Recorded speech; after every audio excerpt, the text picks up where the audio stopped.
नमस्कार मित्रांनो, ठरलं तर मग मालिकेच्या येणाऱ्या पुढील भागामध्ये आता आपल्याला पाहायला मिळणार आहे की मधुभाऊंच्या हे लक्षात आलेलं असतं की सायलीच खरी तन्वी आहे.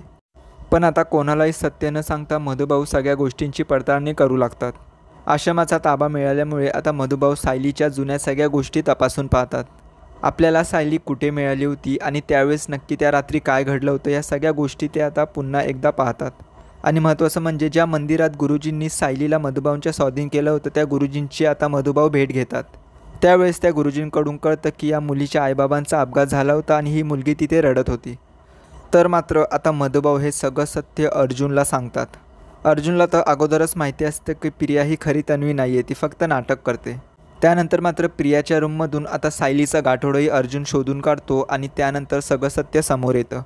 अश्विन आता त्यावेळेस खूप सांगण्याचा प्रयत्न करतो की ते गाठोडं माझ्या तन्वीचं आहे, पण मात्र अर्जुन आता यावेळेस त्याचं काही ऐकत नाही. आणि त्यानंतर आता अर्जुनच मधुभाऊंना सांगतो की त्या रात्री रविराज आणि प्रतिमा आत्याचा अपघात झाला होता आणि या घटनेनंतरच तन्वी हरवली होती. आणि अखेर मित्रांनो ते सत्य सगळ्यांसमोर येतंच की सायलीच ही खरी तन्वी आहे. तर आता अर्जुन पुन्हा एकदा रविराज आणि प्रतिमाला DNA टेस्ट करण्यासाठी रेडी करतो आणि मग त्यानंतर रिपोर्ट सगळं सत्य सांगून जातात.